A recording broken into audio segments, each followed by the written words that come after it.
la Grèce antique, berceau de la civilisation occidentale. Pendant plus de 1000 ans, ce peuple fort et charismatique a réalisé les plus grandes prouesses techniques. On assiste à l'apparition d'une nouvelle génération de penseurs. Et ils ont une raison pour construire, inventer, comprendre la nature. Des réalisations si éblouissantes que les anciens les croyaient l'œuvre des dieux. La grande question est, comment diable faisait-il pour soulever ces gigantesques blocs de pierre? Ces merveilles techniques furent promues par des dirigeants dont la soif de grandeur sut unir le peuple pour le propulser au sommet de l'Empire.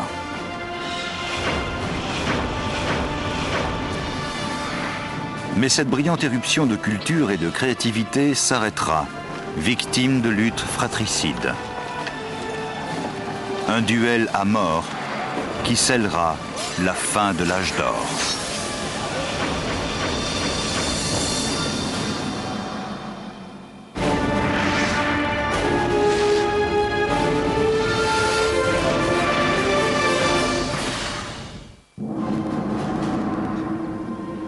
Septembre 480 avant notre ère. Le jour se lève sur la petite île de Salamine et le détroit d'1,5 km qui la sépare de la Grèce continentale. La mer d'huile ne laisse rien présager de la grande bataille qui se prépare. Ce soir, la Méditerranée ne sera plus qu'une mare de sang. L'enjeu n'est autre que l'avenir et l'indépendance de la Grèce. Cette terre d'îles et de cités-États qui s'étend à la lisière du plus grand empire du monde connu, la Perse.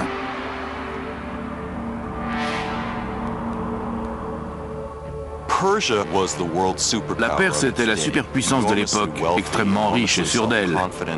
C'était le plus grand empire multiethnique et multiculturel que le monde ait jamais connu. Sa formidable armée d'invasion se dresse à l'horizon.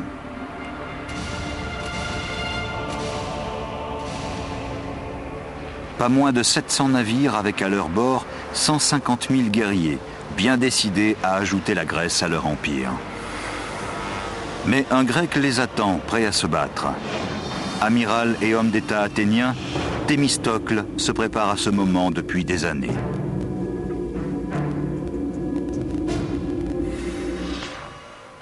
Mais affronter la Perse, la plus grande puissance de l'époque, ne sera pas une mince affaire pour Thémistocle. Bonjour, je suis Peter Weller. D'abord, la flotte perse est 2 fois plus nombreuse. Ensuite, Thémistocle se retrouve face à un problème presque insoluble. Essayer de réunir sous un même commandement des troupes hétéroclites et querelleuses. L'aspect positif du développement civique dans la Grèce antique, c'est la cité-État, sorte de micro-pays indépendants et autonomes au sein de la nation hellène.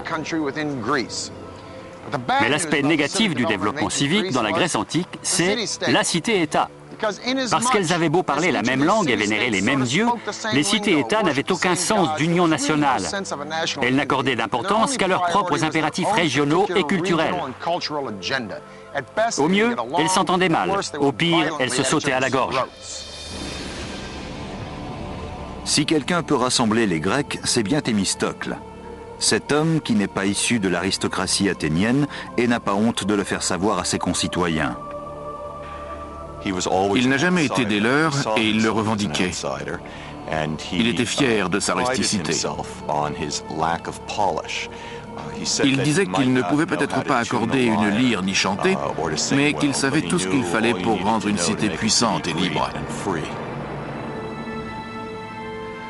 Ce n'est pas la première fois que les Grecs affrontent les Perses.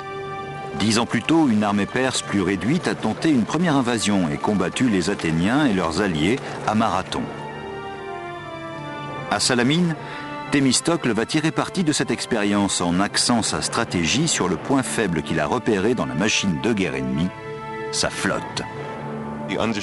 Il avait compris que l'eau n'était pas l'élément naturel des Perses. La Perse était une puissance terrestre, à tel point que dans la religion perse, l'eau salée était démoniaque. Thémistocle a voulu doter les Grecs d'une marine militaire comme le monde n'en avait jamais vu. Ils se sont aussitôt lancés avec acharnement dans la construction de 200 trirèmes, le navire le plus terrible de l'Antiquité. La trirème mesure une quarantaine de mètres de long. Elle est légère, dynamique. À l'avant, sa coque est équipée d'un éperon en bois couvert de bronze. C'est ça son arme offensive. C'est une sorte de missile guidé. La trirème est mue par 170 rameurs sur 3 niveaux, 62 en haut, 54 au milieu et 54 en bas. Le niveau inférieur est si bas que les trous pratiqués pour les rames ne se trouvent qu'à une cinquantaine de centimètres au-dessus de l'eau. C'est donc une galère en bois qui peut atteindre 8 ou 9 nœuds, ce qui est une vitesse impressionnante dans l'Antiquité. Et elle peut attaquer comme un missile.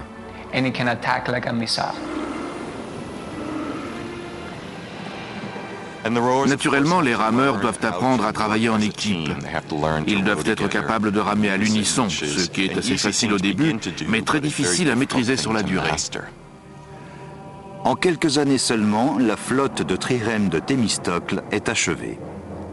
Juste à temps, car au printemps 480 avant notre ère, la Perse envahit massivement la Grèce.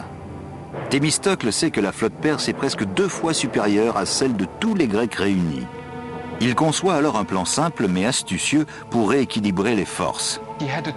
Il fallait transformer le handicap grec, l'infériorité numérique, en avantage.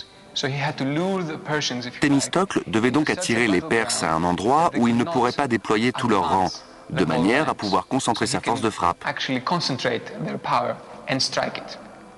Le détroit de Salamine était le lieu idéal.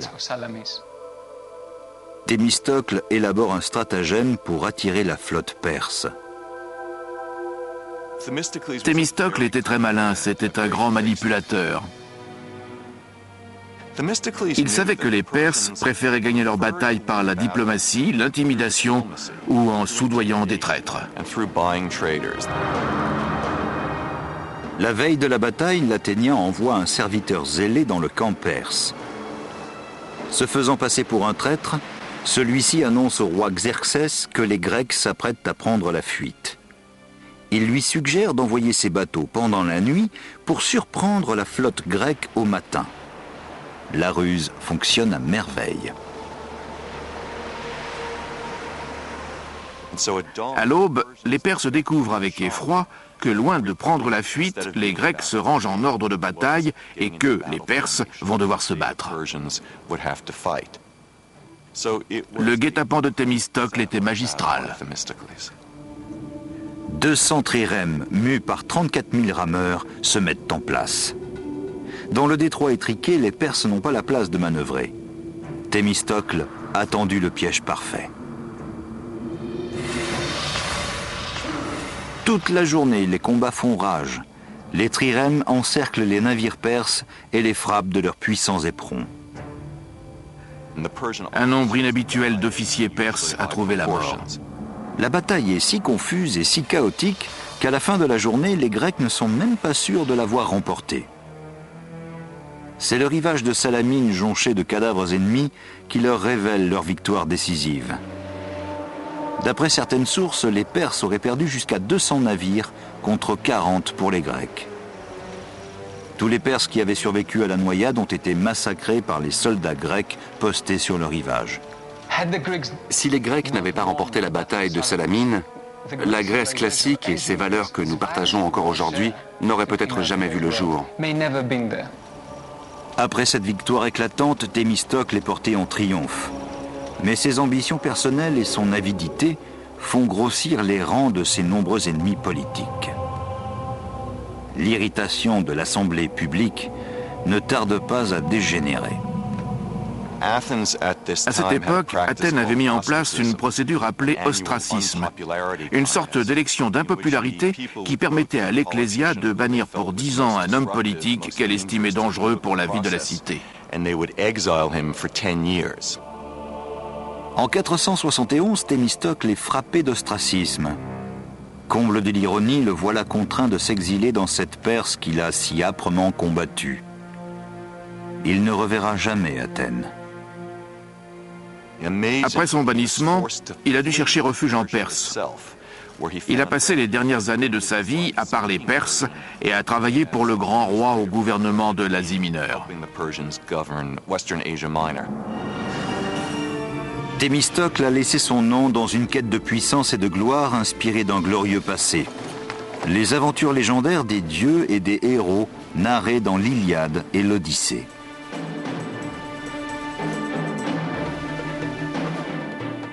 Si les récits appartiennent aux mythes, les prouesses techniques de ces anciens Grecs sont bien réelles et toujours là pour le prouver.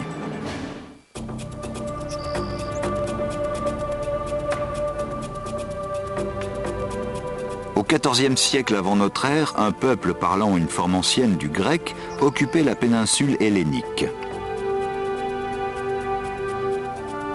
Au fil des siècles, les guerres, les scandales et les exploits des Mycéniens sont entrés dans la légende pour poser les fondations de la civilisation grecque.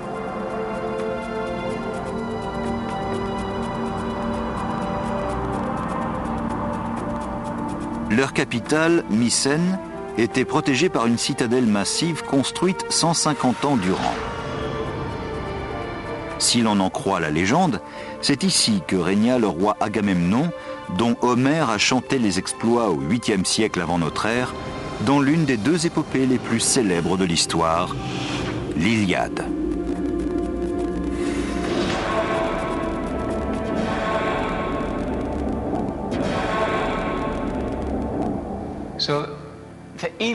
L'Iliade était une sorte de Bible pour les Grecs de l'Antiquité. Elle contenait une morale, leur donnait un chemin de vie. Elle décrivait les dieux, la religion, mais aussi les hommes, toutes sortes de situations. Elle donnait des modèles à suivre.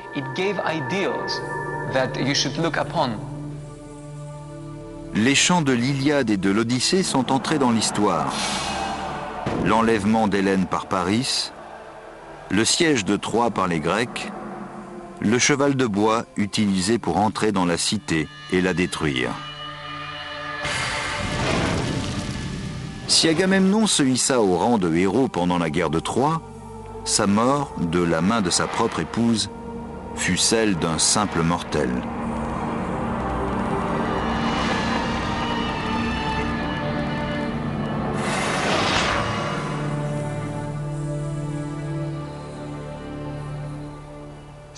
Depuis des siècles, les spécialistes se demandent si Homère a réellement écrit l'Iliade et l'Odyssée, s'il s'est contenté de recueillir des histoires populaires, ou même s'il a joué un rôle dans cette affaire. Mais si les Grecs de l'Antiquité revenaient aujourd'hui, ils se moqueraient bien de ce débat, parce que pour eux, Homère n'était ni un chanteur à la mode, ni un écrivaillon de romans à succès. Homère était un historien, et ces légendes n'étaient pas des contes pour endormir les enfants, c'étaient des faits bien réels. These were accountable facts.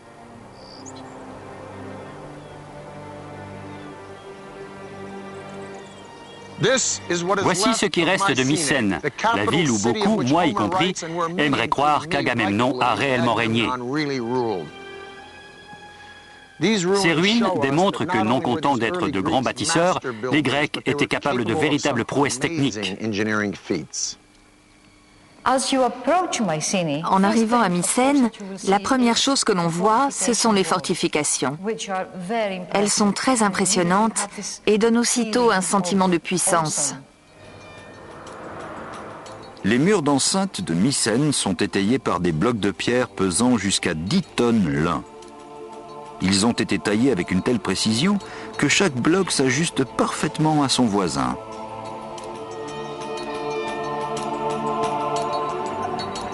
Mais en termes de splendeur, rien à Mycène n'égale l'entrée monumentale de la citadelle, la porte des Lions.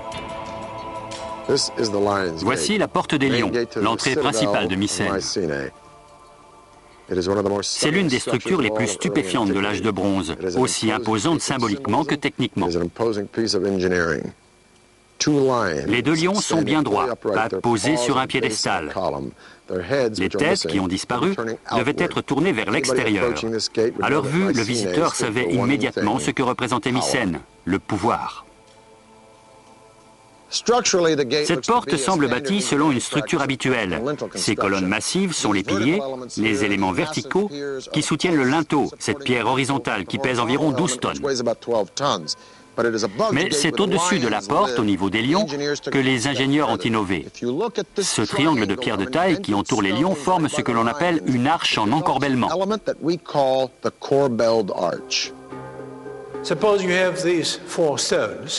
Prenons 4 pierres. Au lieu de les empiler, je veux essayer de ménager une ouverture, alors je gagne un peu d'espace en les disposant comme ça. C'est un encorbellement. Maintenant, soyons un peu plus ambitieux. L'ouverture n'est pas assez grande, alors on va essayer de décaler chaque pierre un peu plus. Mais là, elle risque de tomber.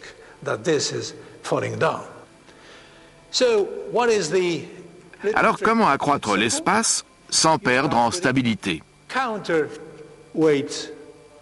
Facile. Il suffit d'ajouter des contrepoids derrière chacune des pierres encorbelées. Tout d'abord, il faut dire que ce triangle est vraiment une invention mycénienne. C'est la toute première fois qu'on voit ça, probablement dans le monde entier. Donc, dans ce sens, c'est une véritable innovation. Mais les ingénieurs mycéniens vont encore plus loin. Ils vont utiliser la technique de l'encorbellement pour créer un espace intérieur révolutionnaire, la voûte en encorbellement. Cette structure ne s'applique qu'à un seul type d'édifice, le tombeau. Comme les Égyptiens, les Mycéniens érigeaient pour leurs rois des sépultures monumentales. Ce type de monument, appelé tholos, se distingue de tout ce que les Mycéniens avaient jamais bâti auparavant. La forme circulaire était totalement absente de l'esprit architectural mycénien. Il travaillait avec la ligne droite et l'angle droit. Le cercle était réservé à ce type de structure, ce qui lui confère une symbolique mortuaire. Bâtir une tholos était un véritable exploit. La première étape consistait à vider le flanc d'une colline. Ils creusaient une tranchée qui allait former le dromos, c'est-à-dire la voie d'accès.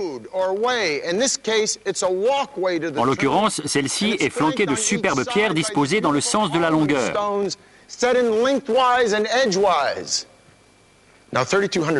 Il y a 3200 ans, en 1200 avant Jésus-Christ, un visiteur empruntant ce dromos aurait découvert un site aussi magnifique que stupéfiant, cette entrée monumentale. La porte était flanquée de 2 colonnes massives en marbre vert ciselées de motifs sinueux remontant jusqu'à leur sommet.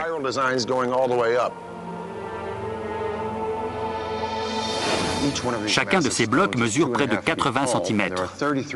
33 cercles de pierre sont empilés ici pour former un cône. Elles sont posées en encorbellement, c'est-à-dire que chacune déborde de la précédente. Ensuite, elles sont arasées pour obtenir une surface uniforme. Pour que cette structure soit stable, il faut une pression constante de l'extérieur vers l'intérieur. Tout comme le tonneau est maintenu par un cerclage métallique.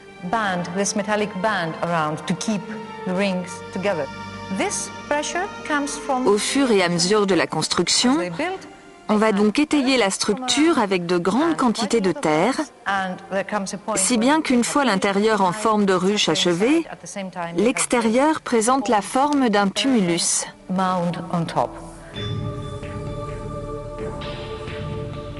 Aux alentours de l'an 1100 avant Jésus-Christ, cette civilisation ancienne disparaît de manière aussi soudaine que mystérieuse.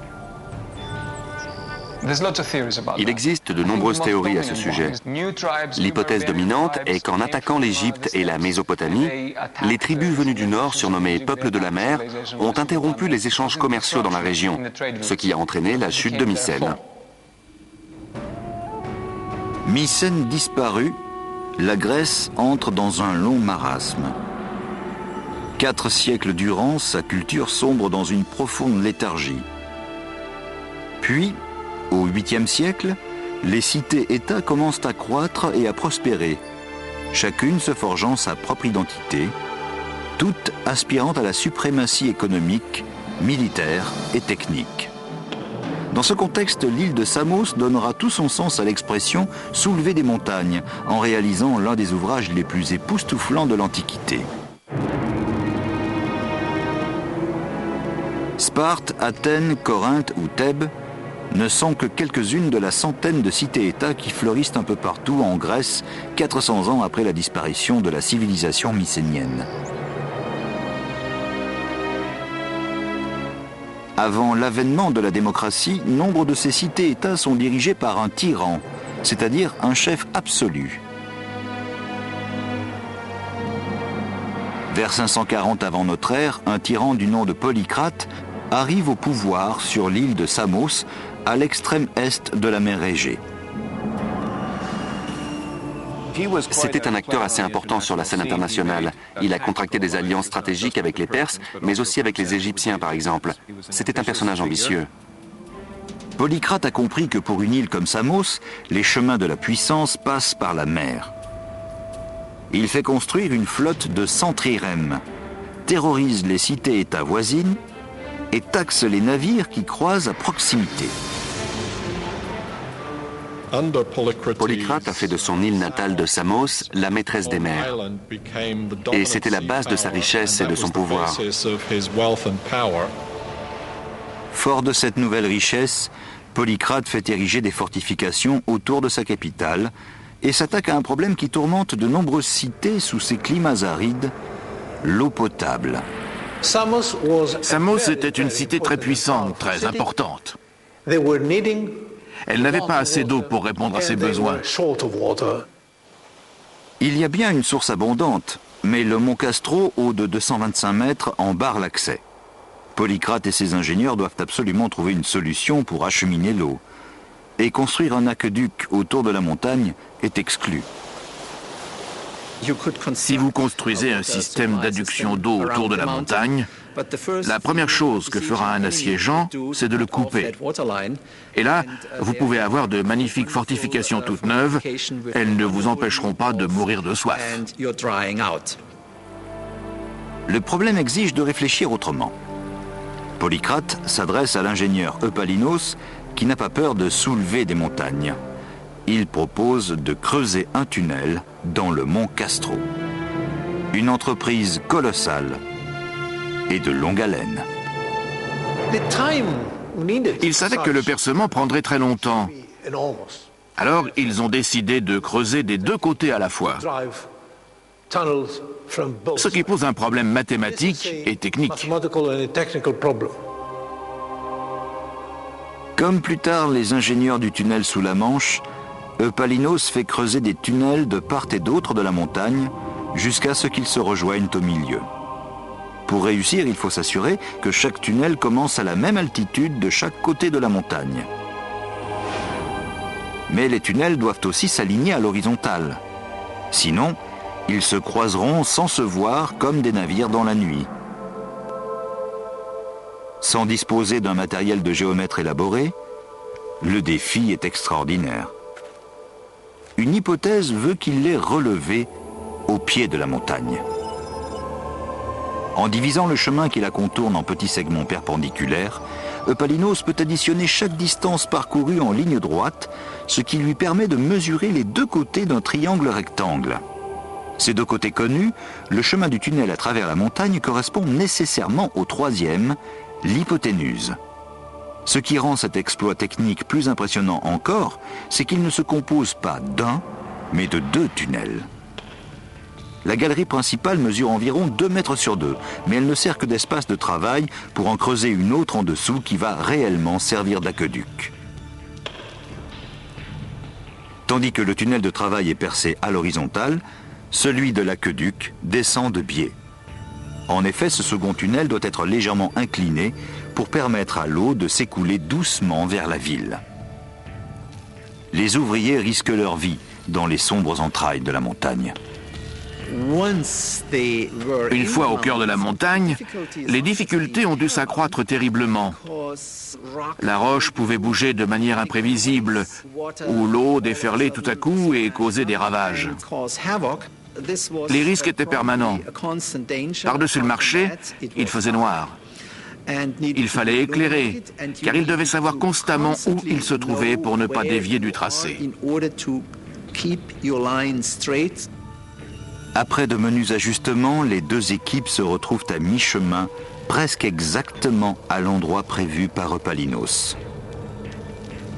Les galeries ne sont décalées que d'une soixantaine de centimètres en hauteur, soit une erreur de moins de 8% sur les 1036 mètres que mesure le tunnel.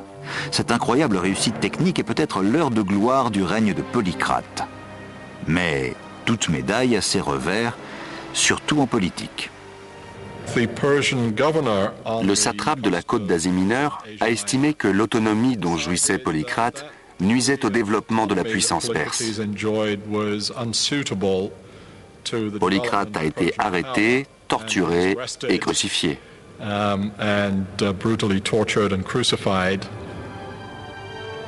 Polycrate n'était qu'un tyran parmi tous ceux qui ont dirigé les cités-États helléniques entre 800 et 500 avant notre ère.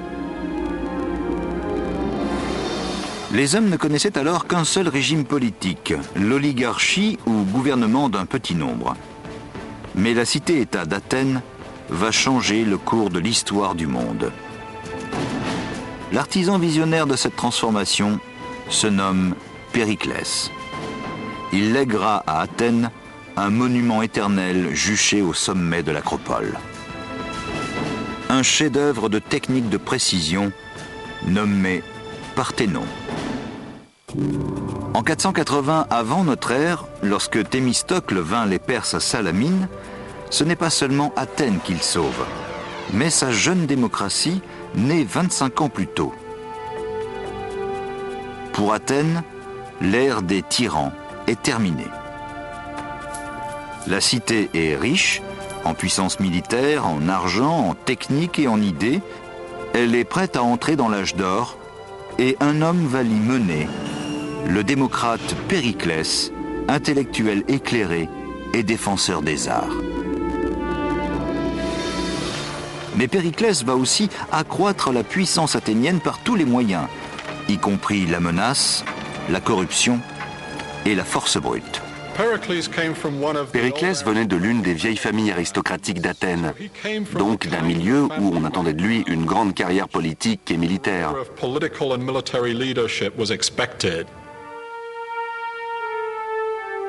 Son ascension commence lorsque, jeune encore, il est élu au poste de stratège, l'un des 10 magistrats qui commandent l'armée et fixent la politique extérieure de la cité. Doué d'un talent inné pour la politique, ce brillant orateur devient vite l'homme le plus puissant et le plus influent d'Athènes. Périclès était l'archétype de l'animal politique. C'était un vrai homme politique. Il savait parler et convaincre, et il était totalement dévoué à ce qu'il faisait. Périclès arrive à la tête d'Athènes en 461 avant notre ère. Grâce à la flotte de trirèmes constituée par Thémistocle, la marine athénienne règne sans partage sur tout l'Est méditerranéen. Mais malgré la défaite des Perses à Salamine, la menace d'une autre invasion pèse toujours. En 478 avant Jésus-Christ, Athènes et d'autres cités-États de la mer Égée ont formé une alliance de défense mutuelle, la Ligue de Délos, une sorte d'OTAN de l'Antiquité. En 450 avant notre ère, Athènes était la maîtresse absolue de la Ligue de Délos, qui n'est plus qu'une sorte de banque pour la cité-État. Périclès, chef incontesté d'Athènes, met ses ressources à profit en faisant construire d'immenses édifices publics capables de refléter la grandeur et la magnificence d'Athènes.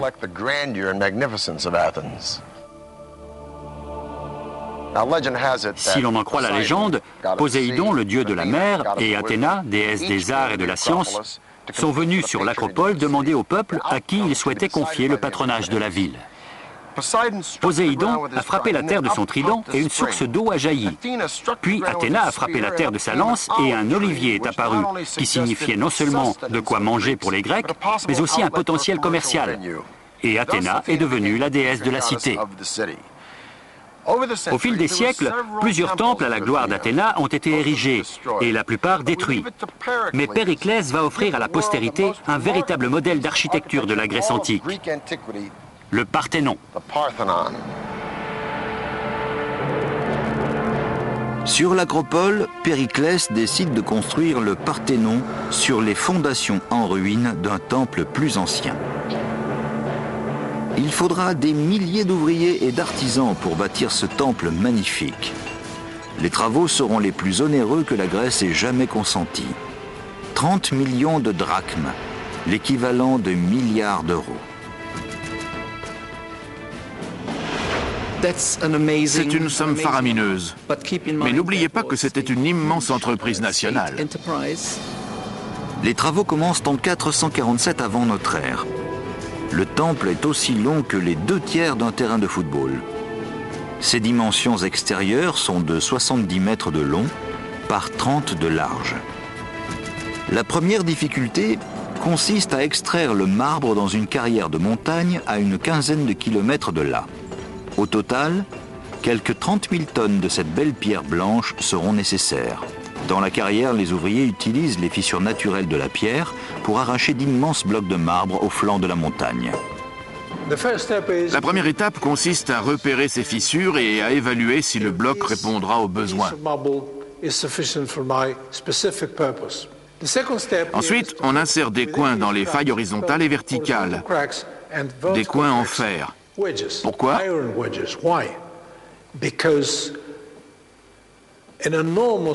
Parce qu'il faut libérer le plus d'énergie possible en frappant sur ces coins simultanément pour que la pierre cassante se fende et se rompe. Lorsque les blocs géants sont prêts, les hommes les déplacent au moyen de leviers, de cordes et de poulies et les préparent au transport jusqu'à l'acropole. Mais les accidents sont fréquents. Le risque était énorme que le bloc glisse et écrase des gens sur son passage.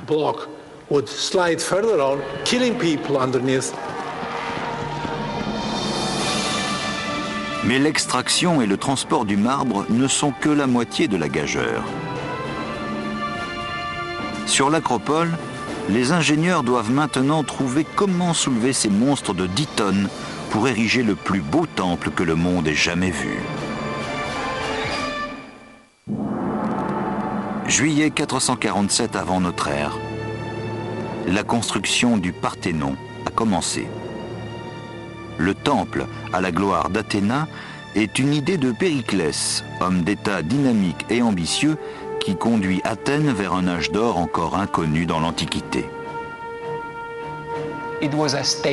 C'était une manière de clamer « Athènes est la cité la plus puissante.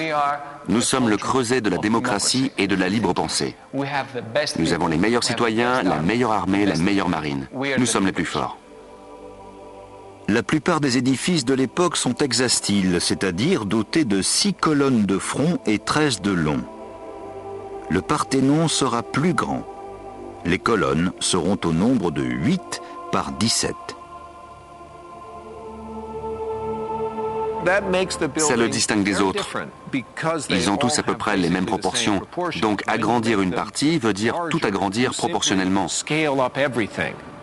L'élargir, c'était lui donner une dimension supplémentaire. Les colonnes sont le principal soutien de la structure. Chacune se compose de 11 tambours empilés, cannelés, de manière à s'aligner parfaitement une fois montés en colonne. L'extrémité des tambours est divisée en 4 cercles concentriques. Les anneaux ainsi obtenus sont ensuite poncés ou ébauchés selon l'adhérence nécessaire pour adhérer au tambour suivant. Au centre de chaque tambour, une encoche de 10 cm sur 15 cm² est pratiquée. Les charpentiers la comblent ensuite avec une pièce de bois et une cheville permettant de les centrer en les empilant. La difficulté suivante consiste à soulever les tambours extrêmement lourds, notamment ceux des parties supérieures des colonnes. Une seule colonne du Parthénon peut peser de 63 à 119 tonnes. La grue est un appareil extrêmement simple. Une flèche et des poulies qui, comme nous le savons, permettent de soulever une masse de, disons, 10 tonnes en ne tirant qu'une centaine de kilos.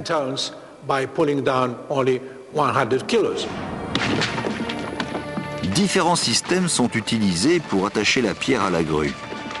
La méthode la plus courante consiste à accrocher l'extrémité de la corde au sommet d'un crochet métallique en forme de S.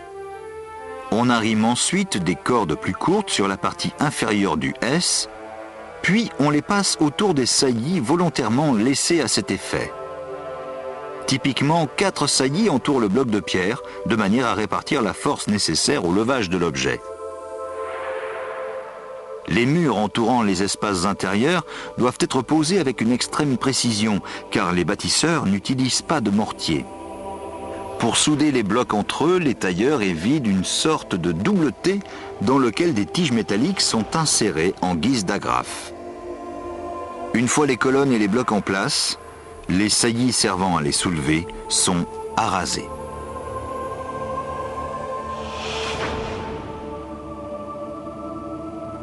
Si l'on en croit la rumeur, il n'y a pas une seule ligne droite dans tout le Parthénon, ce qui signifie simplement que les architectes y ont inséré de légères illusions d'optique. Ça commence par l'escalier, ça continue dans les colonnes et ça finit au fronton, cet élément triangulaire tout en haut de l'édifice. Alors commençons par l'escalier. À première vue, il a l'air bien droit, mais en y regardant de plus près, il est un peu bombé au milieu pour redescendre de chaque côté. Eh bien, ce principe s'applique aussi aux colonnes. Ce sont des colonnes doriques, donc dépourvues de base. Elles semblent jaillir directement de la pierre. Chaque colonne est ornée de 20 cannelures et grossit lentement jusqu'au milieu pour rétrécir en continuant sa course vers le haut. Ce procédé a un nom, l'entasis. Au niveau de notre horizon visuel, des lignes si longues auront tendance à paraître courbes. Pour éviter ça, ils les ont incurvées dans l'autre sens. Le résultat est plus harmonieux. Les lignes paraissent bien droites. Mais si elles étaient vraiment droites, on les verrait tordues, comme ça. La fonction principale du Parthénon est d'abriter la statue monumentale d'Athéna. La construction du Parthénon a coûté extrêmement cher, mais la statue qu'il devait abriter a coûté à peu près autant, si ce n'est plus.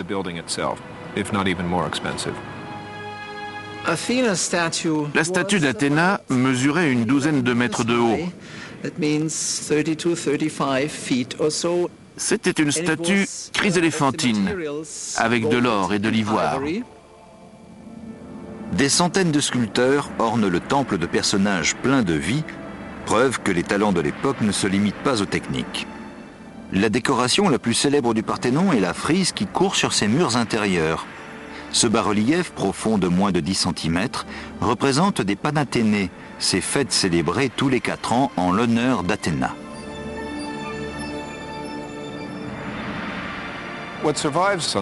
Aujourd'hui, il ne reste du Parthénon que des vestiges de marbre blanc, mais dans l'Antiquité, les sculptures et de nombreuses parties du bâtiment étaient richement peintes.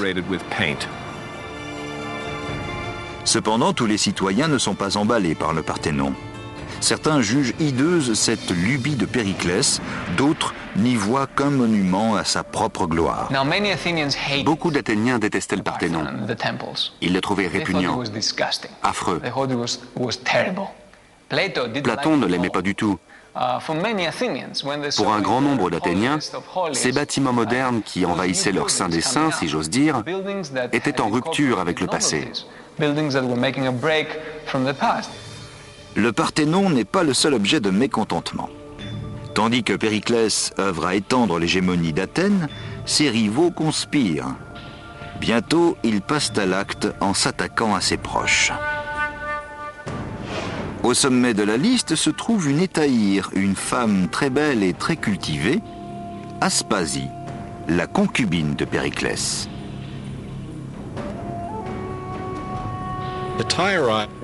Les hétaïres étaient des courtisanes de haut rang, souvent comparée aux geishas japonaises par exemple. Elle fréquentait les cercles les plus élevés de la vie culturelle athénienne. Dans l'Athènes classique, les femmes sont soumises à l'autorité des hommes. Mais Aspasie fait exception à la règle. Périclès la traite comme son égale et bientôt, elle fait partie de l'élite athénienne. Leur couple est très vite devenu célèbre. À l'étonnement, voire au scandale du peuple athénien, Périclès a même été vu en train d'embrasser Aspasie en public, sur le pas de la porte en quelque sorte.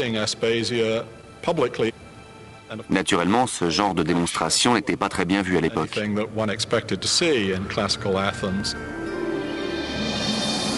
En 432 avant notre ère, après une quinzaine d'années de construction, le Parthénon est achevé. Le temple joue exactement le rôle souhaité par Périclès, clamer à la face du monde la puissance d'Athènes. Mais ironie du sort, déjà l'hégémonie dont il est le symbole commence à s'amenuiser.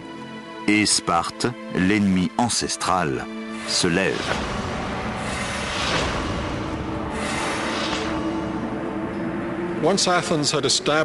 Une fois le système d'alliance de la Ligue de Délos établi, cet empire athénien, comme certains l'appellent, sans doute à juste titre, Sparte a commencé à regarder Athènes d'un œil de plus en plus soupçonneux et a fini vers 430 par se sentir menacé. En 431, les Spartiates marchent sur Athènes. Pendant 2 longues années, Athènes assiégée résiste. Mais un ennemi invisible vient frapper de l'intérieur la cité rayonnante de Périclès. Au bout de 2 ans, à cause de la surpopulation, une maladie probablement venue du Proche-Orient frappe les Athéniens. C'est la peste d'Athènes.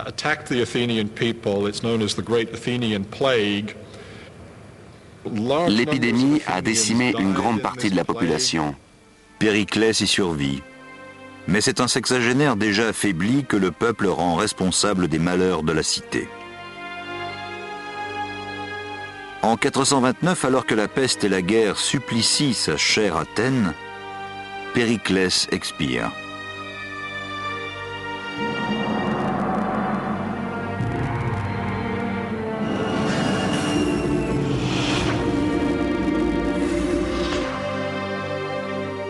Connu sous le nom de guerre du Péloponnèse, le violent conflit opposant Sparte à Athènes se poursuivra encore 25 ans pour s'achever en 404 avant notre ère par la chute d'Athènes.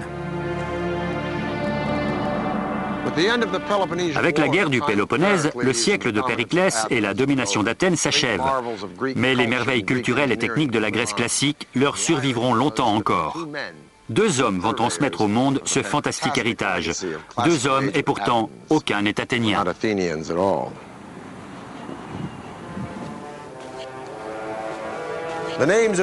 Leur nom sera synonyme non seulement de conquête, mais d'hellénisme. Ils répandront les idéaux, la culture et les valeurs grecques jusqu'aux confins du monde connu, et pour les siècles à venir. Le premier de ces hommes s'appelle Philippe II de Macédoine. Le second, son fils, sera un exemple pour des générations d'empereurs et de généraux, de César à Patton, en passant par Napoléon. Au cours de ses 33 ans de vie, cet élève d'Aristote, ce dieu autoproclamé, aura traversé l'intégralité du monde connu. Son nom, Alexandre le Grand. C'était Peter Weller.